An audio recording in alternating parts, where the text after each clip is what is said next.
झालेले मृत्यू याची चौकशी होईल आणि चौकशी अंती त्यावर पुढची जी काही कार्यवाही कोणाचा दोष असेल तर नक्की त्याच्यावर कारवाई केली जाईल।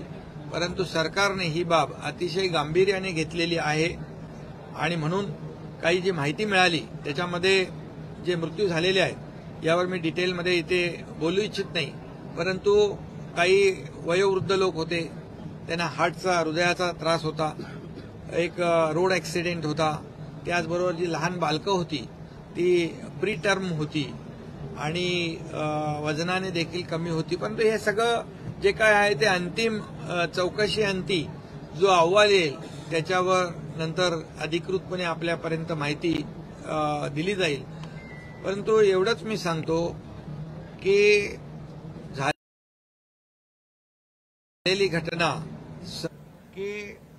झालेली घटना सरकारने गांभीर्याने घेतलेली आहे आणि म्हणूनच मंत्री महोदय आणि सेक्रेटरी आणि अधिकारी स्वतः त्यांना हॉस्पिटलच्या त्या ठिकाणी पाठवलेलं आहे आणि एकंदरीत याची चौकशी होईल आणि चौकशीनंतर पुढील कारवाई होईल। त्याचबरोबर कॅबिनेटमध्ये आज 3-4 निर्णय झालेले आहेत। दिवाळीनिमित्त शिधापत्रिका धारकांना आनंदाच्या शिधामध्ये पूर्वी साखर, रवा, डाळ आणि तेल होतं, यावेळेस आणखी त्याच्यामध्ये काही 2 वस्तू मैदा आणि पोहे ऍड केलेले आहेत। हा एक निर्णय आज आपण घेतलाय।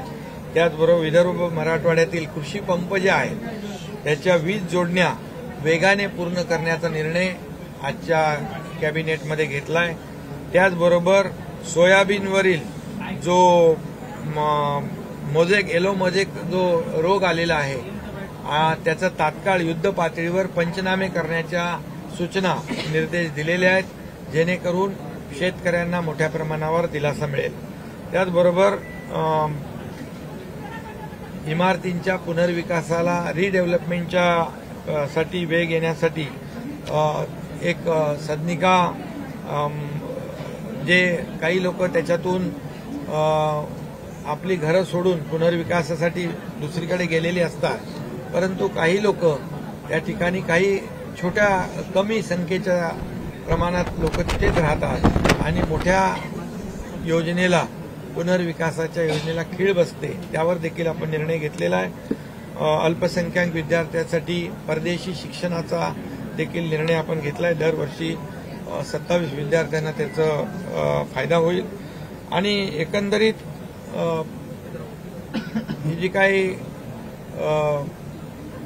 त्याचबरोबर पीक पाण्याचा देखील आढावा आज घेतलाय आणि जिकडे शेतकऱ्यांचं नुकसान झालेलं आहे त्याचे पंचनामे करण्याच्या देखील सूचना दिलेल्या आहेत। युद्ध पातळीवर तेही काम होईल।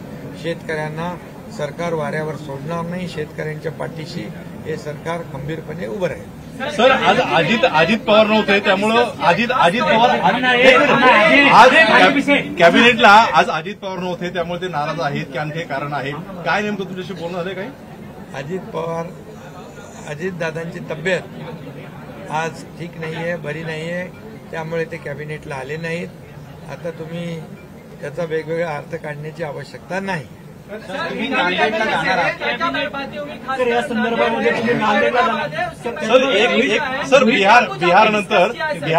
बिहारमध्ये जातीय जनगणना झाल्यानंतर महाराष्ट्रात अशा प्रकारची मागणी होती, सरकार काही जातीय निहाय जनगणना जी बिहारमध्ये झाली, आता महाराष्ट्रामध्ये मागणी होती। बिहारच्या ज्या काही प्रक्रिया सुरू आहेत त्यावर देखील चर्चा झालेली आहे, त्याचे काय रिझल्ट येत आहेत त्यानंतर आपल्या या राज्यात देखील आवश्यकतेप्रमाणे निर्णय घेतला जाईल।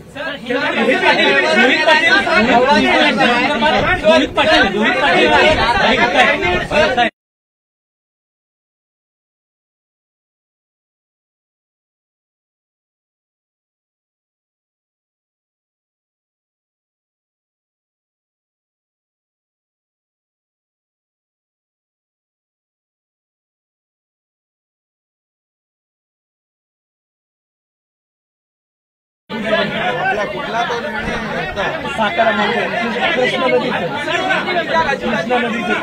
कृष्णा प्रकल्प जो होता 1964 रखड जवळपास इतकी वर्ष रखडल्यानंतर आपल्या सरकारने निर्णय घेऊन त्या प्रकल्पाला मंजुरी दिली.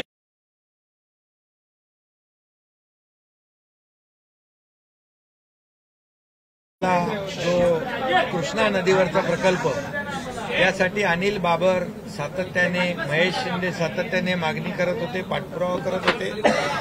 किंबहुना सुमनताई देखील त्याचा पाठपुरावा करत होते.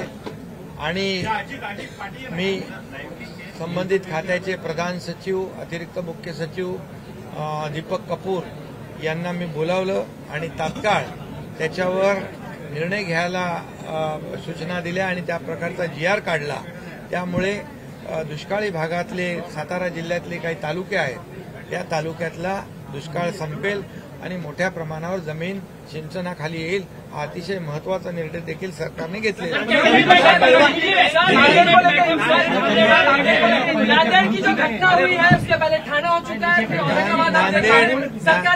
नांदेड़ की घटना सरकार ने गंभीरता से ली हुई है. नांदेड़ की घटना, नांदेड़ हॉस्पिटल की जो दुर्घटना है सरकार ने गंभीरता से ली हुई है. और सुबह ही मैंने दोनों सेक्रेटरी को बुलाया था, उनसे प्राथमिक जानकारी ली हुई है. अस्पताल में मेडिसिन बिल्कुल पूरी तरह जितना आवश्यक है उतना वहां पर था. डॉक्टर और स्टाफ वहां पर मौजूद थे. जो घटना हुई है वो दुर्भाग्यपूर्ण है. इसकी जांच होगी और कार्रवाई हो जाएगी.